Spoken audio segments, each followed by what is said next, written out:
Well, good morning. Can you see me? I know you can hear me, but can you see me? We had a little change of scenery this morning, so just to be perfectly honest, all of my guys I've ever played with say that I have fingers like sausages. And the truth of the matter is, it's a lot easier for me to play on this piano than it is on those little keyboards. So I don't mind doing it a bit. So if y'all are good for that, I'm good for that. But we're just going to sing 2 or 3 songs this morning before Aaron comes up to preach. And I want to ask you to stand it with me. Pretty familiar stuff, I think, for most of you. So we'll see what happens. We'll get you to sing this with us.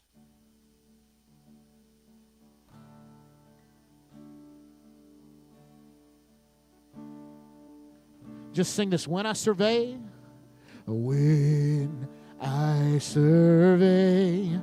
the wondrous cross on which the Prince of Glory died, my richest gain I count but lost, and pour contempt on all my pride. See from his head, his hands, his feet, sorrow and love flow mingled down. Did such a love and sorrow meet, or thorns come so rich a crown? Oh, the wonderful, oh, the wonderful cross, oh, the wonderful cross bids me come and die and find that I may truly live. Oh, the wonderful cross, oh, the wonderful cross. All who gather here by grace draw near and bless your name. Were the whole realm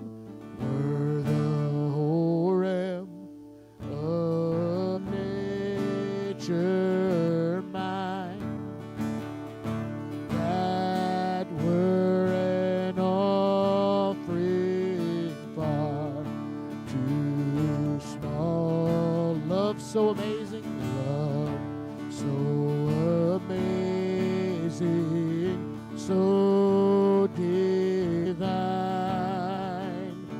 demands my soul, my life, my all. Oh, the wonderful cross, oh, the wonderful cross bids me come and die and find that I may truly live. Oh, the wonderful cross, oh, the wonderful cross.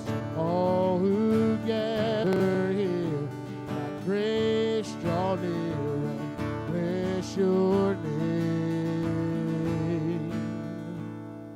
When I survey the wondrous cross on which the Prince of Glory died, my richest gain I count but loss, and pour contempt on all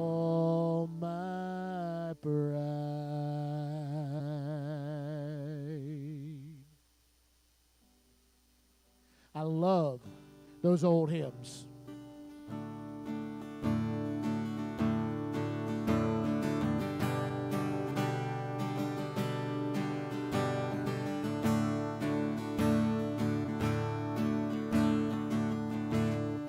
Just sing this with me. Blessed assurance, blessed assurance,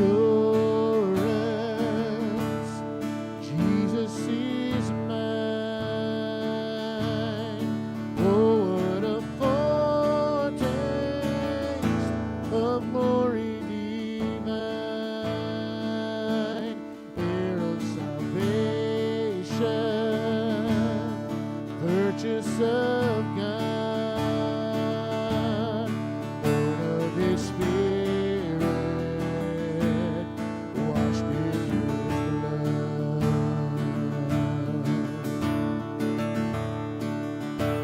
Submission, perfect submission,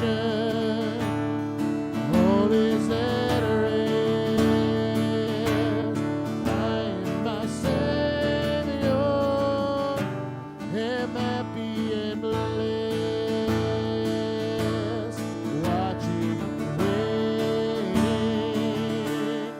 looking above, His good.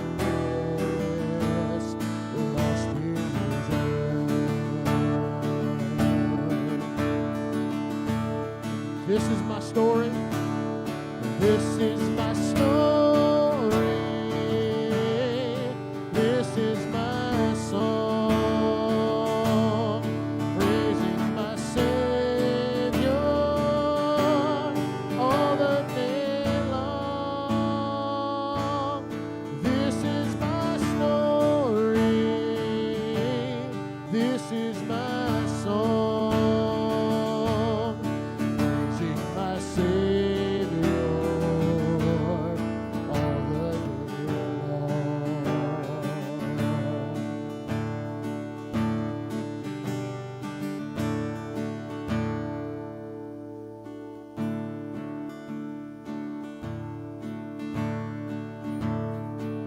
Sing, oh, what a Savior. Oh, what a Savior. Wonderful Jesus. Oh, what a Savior. Wonderful Jesus. Oh, what a Savior. Wonderful Jesus. Oh, what a Savior, wonderful Jesus. Oh, what a Savior,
You are here.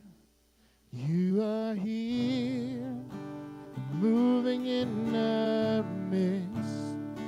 I worship you. I worship you. You are here, working in this place. I worship you. I worship you. You are here, moving in our midst. I worship you. I worship you. You are here, working in this place. I worship you. I worship you. You are miracle work, promise keep, light in the darkness, my God, that is who you are. You are miracle work, promise keep, light in the darkness, my God, that is who you are. You are here. You are here, touching every heart. I worship you. I worship you. You are here, healing every heart. I worship you. I worship you. You are here. You are here, turning lives around. I worship you. I worship you. You are here.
Good morning.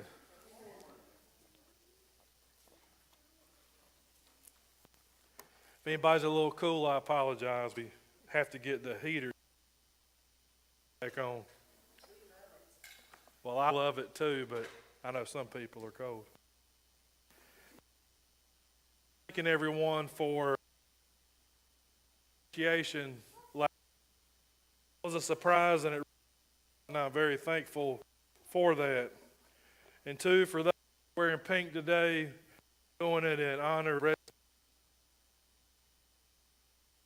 those in memory of those who have fought and won, and others. And I also thank you for being participating. We're going to be in continuing the book of Mark, and it's touching faith of Jesus. And starting off, I know that when we think about this, we think about and comfort things, and we know that there's been times in our lives that we just wanted to talk to someone or be around someone to make things better. And there's also times that things in our lives that we stay away from because it reminds us of some things. I remember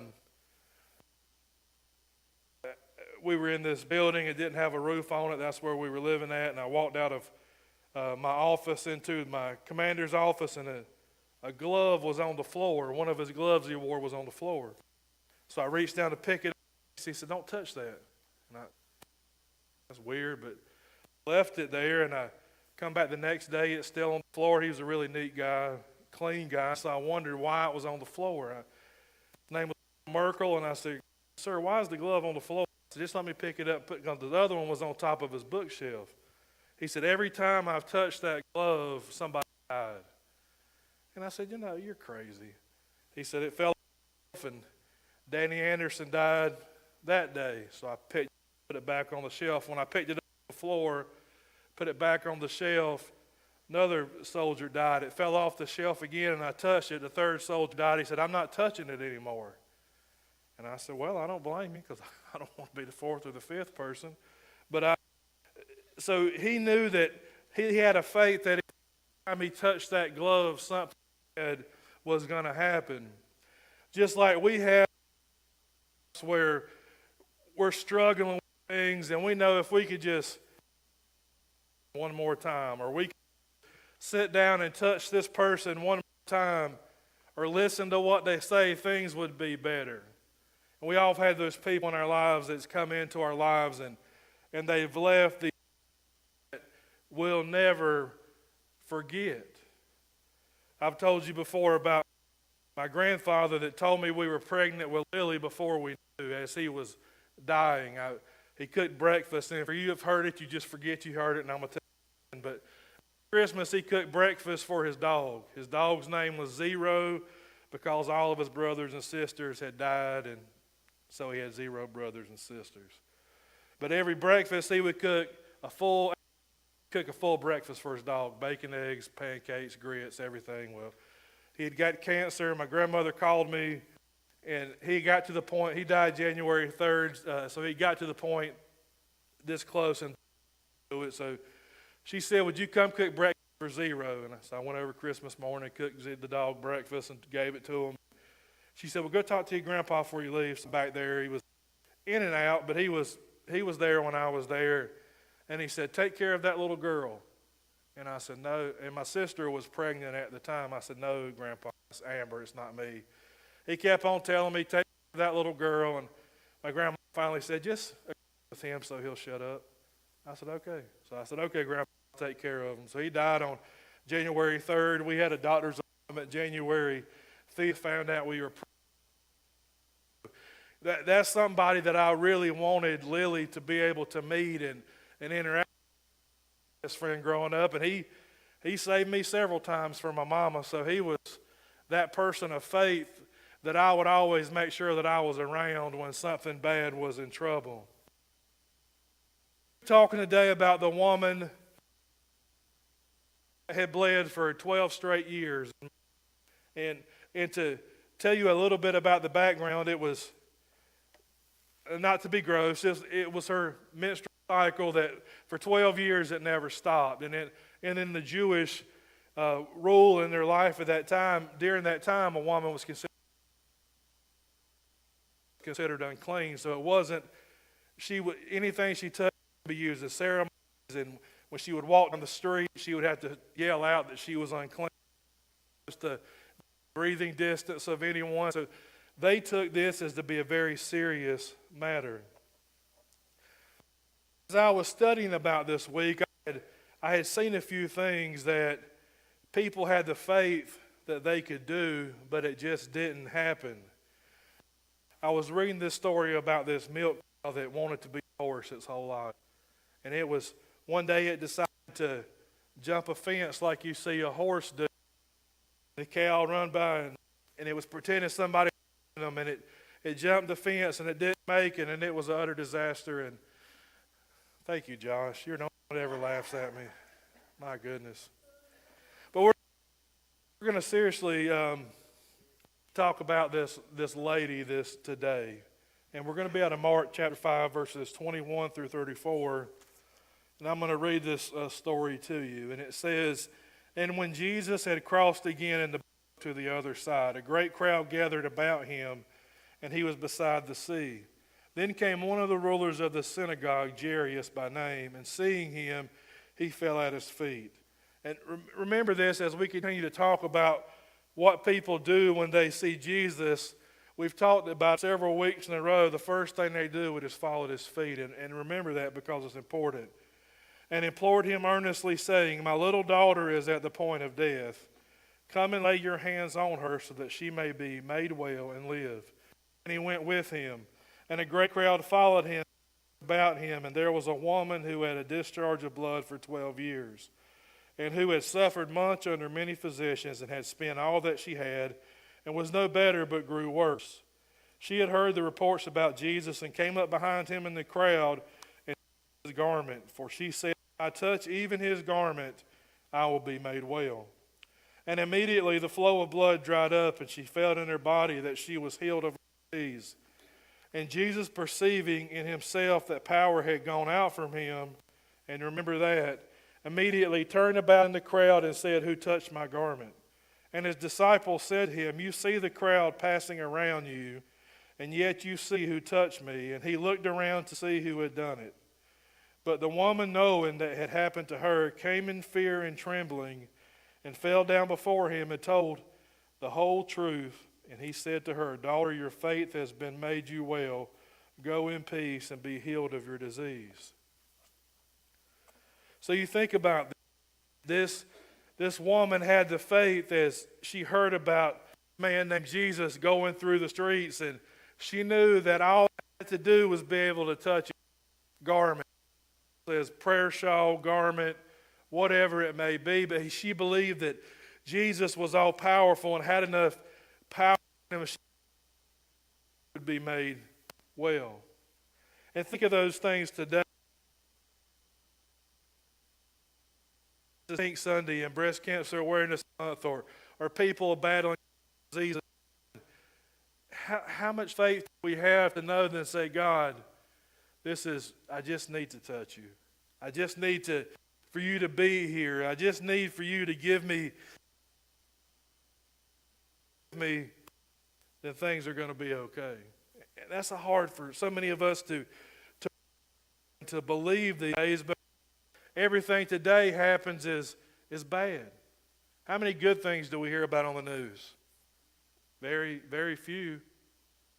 Look at what you as a church have done for the people in the mountains this past.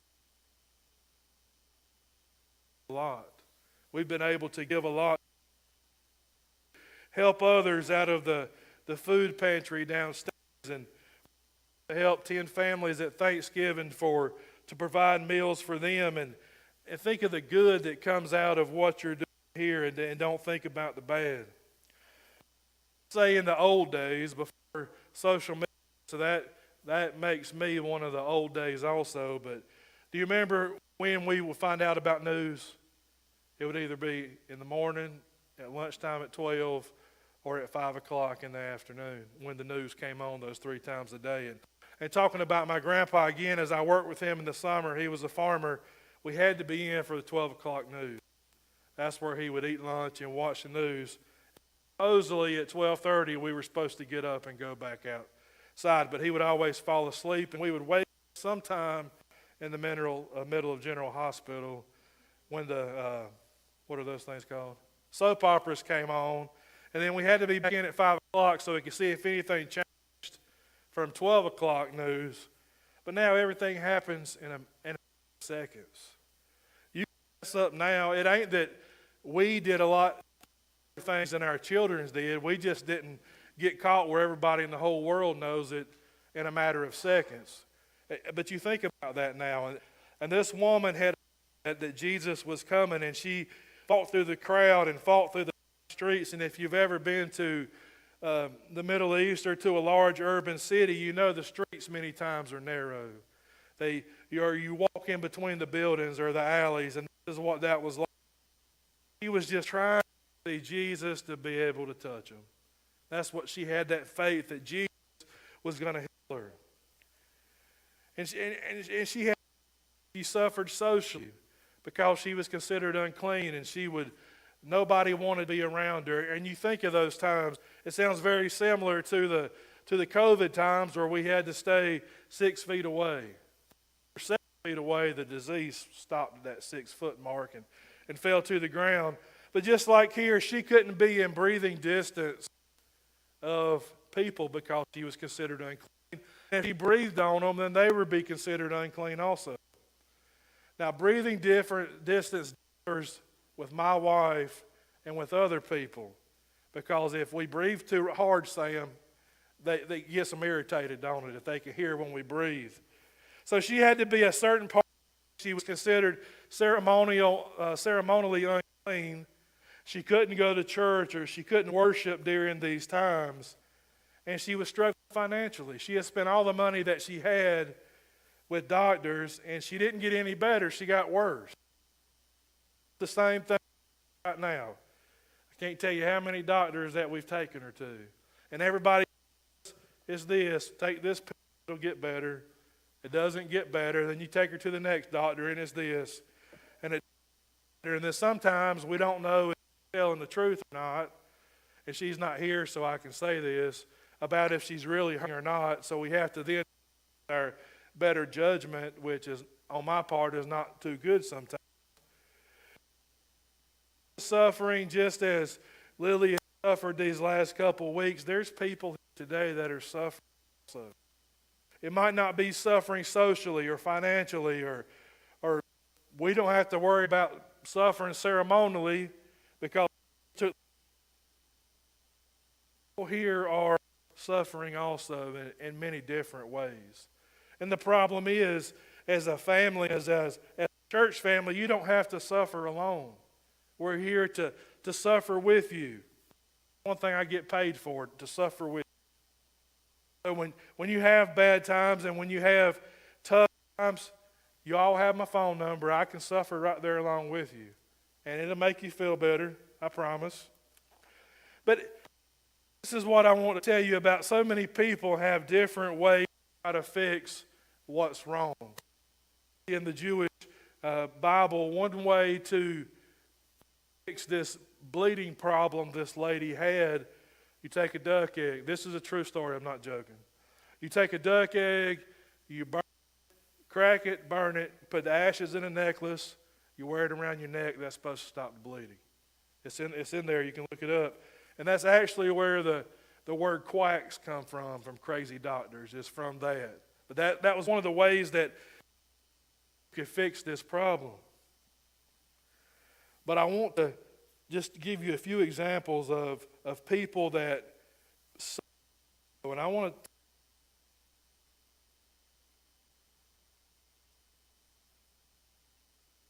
with his body.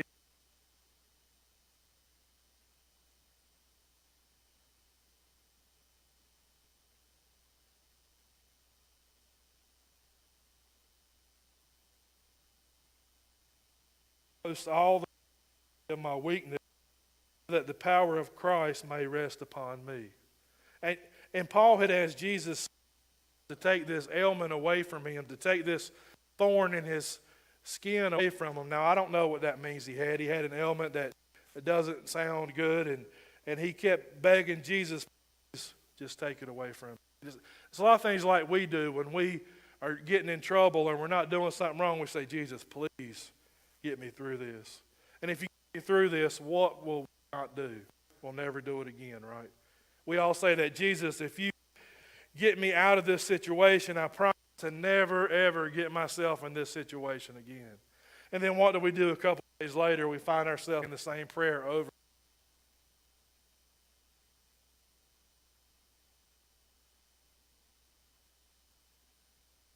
Oh, suffering is God's way for us to depend fully on Him. And if you think about it, it tells us to be boastful of our suffering. Who here likes to suffer? Well, not many of us. Who likes to wonder where the bills are going to get paid from?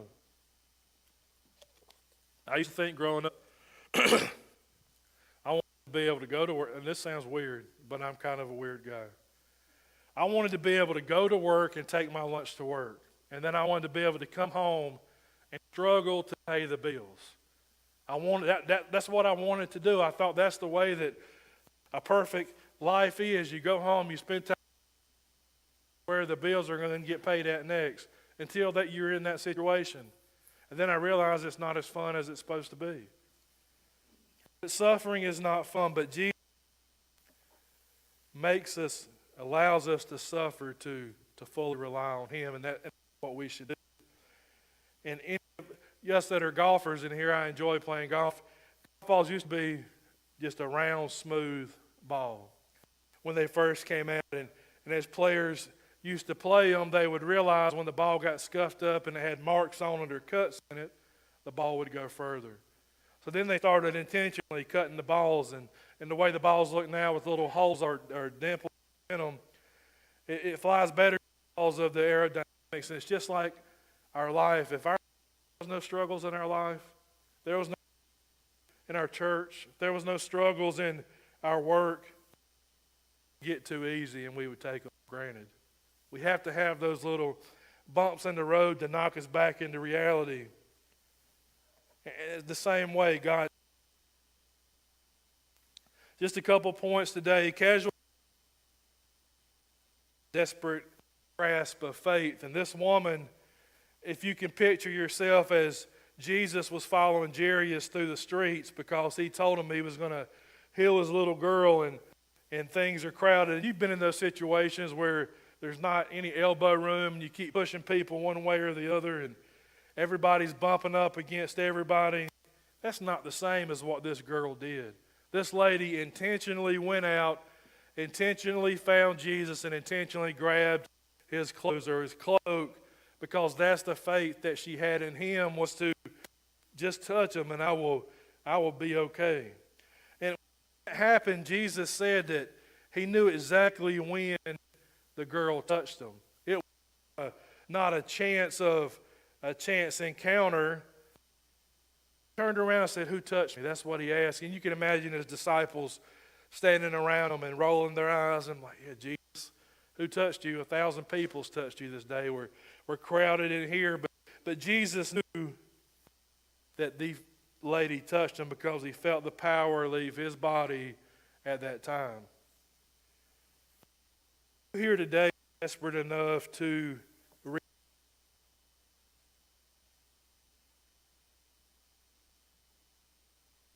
take for granted so many,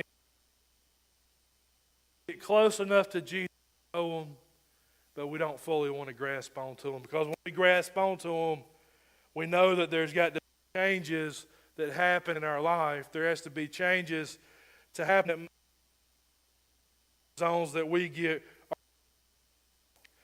In Jeremiah 29, verse 13, it says this: "You will seek me and find me when you seek me with all your heart." It doesn't say when you seek Him with part of your heart, or you seek Him with a little bit, or with everything you have, you seek Him. When are those times we're supposed to seek Jesus? Before I seek Jesus when I get on an airplane. I don't seek Jesus when I get in my car to drive here. I don't seek Jesus and I should, because we're never make it from here to home today, or we'll make it service today. As you know, my home pastor a month or so ago, and he just sat down in his chair, and 1 second he was there, and the next second he was dead. It was just that quick. It was that. So you never know. So don't ever stop seeking. And during that day, if you can imagine again, as Jesus was walking and following Jairus through those, there was two types of people there that day. There was spectators, and there was a seeker. And we know at least there was two seekers there that day. We know Jairus was a seeker because he went out and sought Jesus to come heal his little girl. The lady that had the bleeding disorder, she sought Jesus to be healed. So what are you? Are you a seeker, or are you I just lost my whole word. Spectator. Are you a spectator or a seeker? That's important. Are you here just to get what God gives you, or but are you here to seek out what is in store for you? There's really two types of people in the world, is spectators or seekers. And so many times as in your Christian life, if you'll look back, when we became Christian and we asked God to come into our heart, we were seekers then. When you come back from a conference or from a youth camp, seekers then. Or you go to a revival and you get back and you're a seeker, but how long do you stay that way? How long do you seek out Christ before you just back up a little bit and say, I'm here, He wants to give it to me today. I come to church on Sunday, but you come in here on Sunday to be a spectator, or are you coming here to be a seeker? And more importantly, what are you on Monday or Tuesday or Wednesday? What are you during the week? Is there is a personal call to Jesus in every spiritual transaction.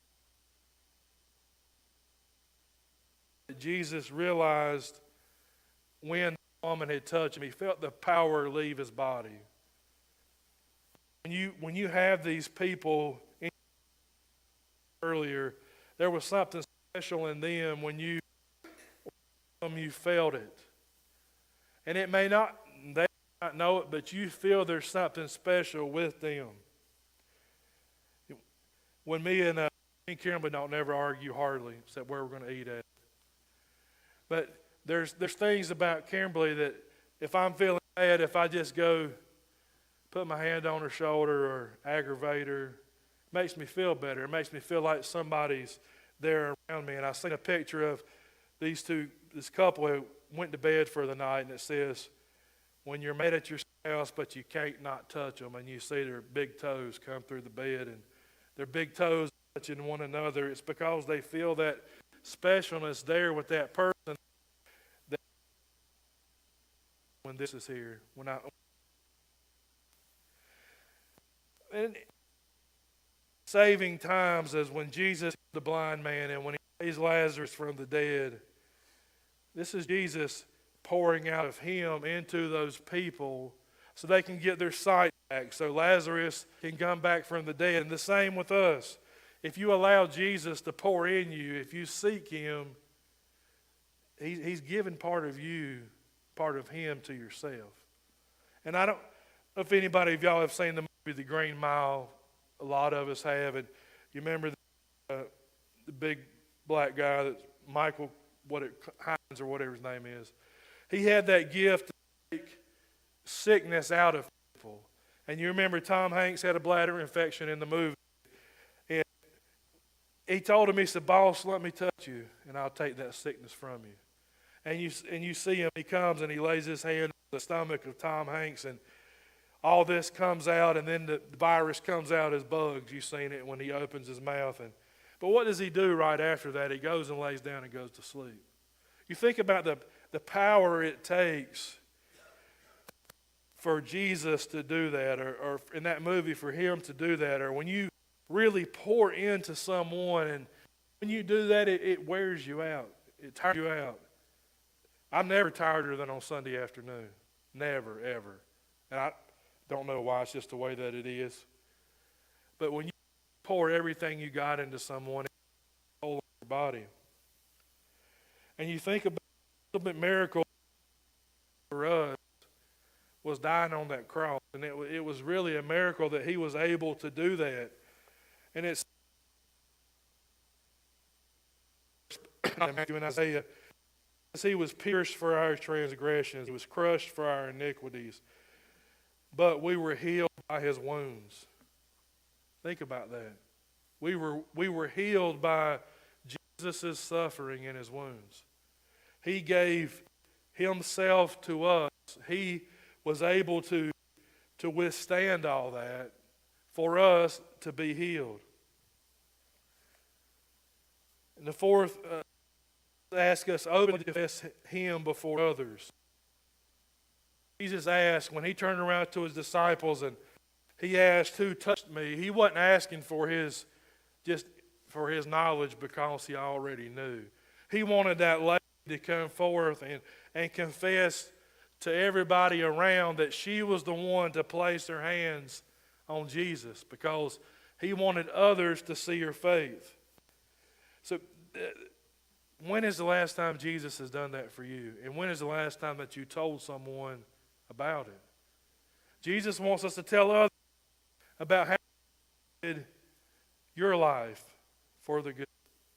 When's the last time you told others about what Jesus has done here? And it's not being boastful if you do it the correct way. Tell people what Jesus is doing here at Lakeview. Tell people what Jesus is doing in your own life. Tell people that you can know very easily that's made my life way better. And it's not to mean it's always going to be easy, because we know it's not. Christian, I don't believe. If you're truly touched by Jesus and you truly accept him and you get filled by him, you're not going to want to keep it quiet. You're going to want to tell others about it. You're going to want others to experience the same thing that you experienced. And it's infectious and it's contagious. But it's just important. Wants us to seek him and tell us about him. He also says this in Matthew: if you disown me in front of others, I'm going to disown you in front of my Father in heaven. And that's very important, and it's powerful to think of that. If you disown me in front of others, if you disown me in front of your friends, when it's your time, I'm going to tell my Father, I don't know who you are. Think about that.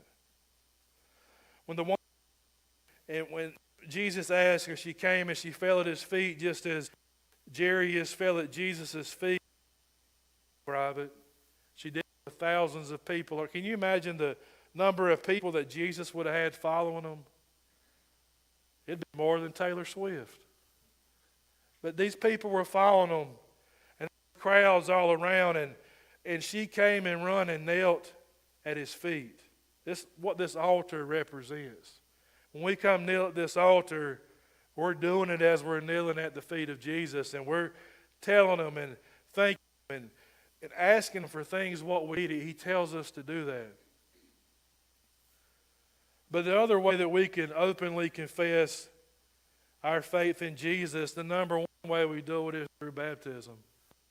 It doesn't get us to heaven. We know that. But we're saying in front of our friends and everyone that I'm here. There's been a change in my life. I've accepted Christ as my Savior, and I want everyone else to see it. The way you interact with people, the way you welcome people into a family of Christ is ways that we can show others how that Christ is and how we seek him and what he does for us. So come and play the hymn of invitation. Just for you. If you think about today, and you think about the lady that was seeking Jesus in that crowd, and Jairus sought Jesus when he got on the boat. And I said earlier there was two kinds of people in that crowd that day, and there's two kinds of people today is the same as their spectators and their seekers. Are you going to stand back and watch others do what you could do, but you don't want to give forth the time or the effort or change a few things in your life because you know it's going to change? Are you going to be a seeker where you're going to actively go out and you're going to actively confess what Jesus done to others, and you're going to actively seek Him in all that we do, and we're going to be able to take a step back and have a few comforts in our lives because we know that that's what God's told us to do. We know that He's always fulfilled our needs. Maybe not our wants, but our needs are fulfilled. So ask yourself, as you just reflect during this time of invitation, what are you? And I would dare say, if you're a Christian, there's only one that you can be. You can't be you can't just be there waiting for Jesus to come to you. So those decisions, if you need to rededicate your life or recommit your life, or you just want to come tell Jesus thank you for what He's done, please come to the front. If you need to talk to me, I'll be standing here, and if you can, pews there, and stand with us as we sing.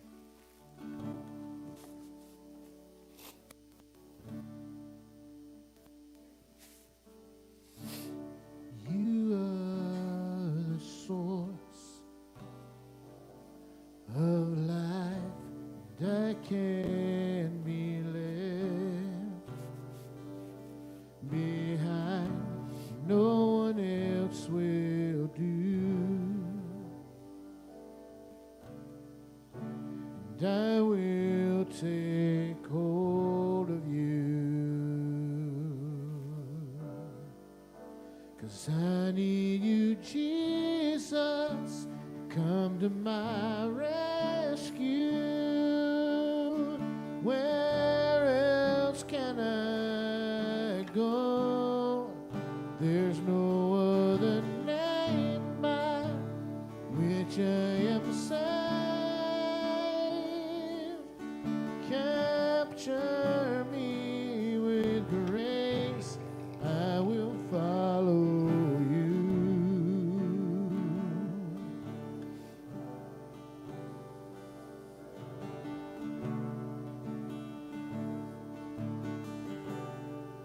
My heart is yours. My heart is yours. For life, and I need your hand in mine. No one else will do. I put my trust in you, 'cause I need you, Jesus. Come to my rescue.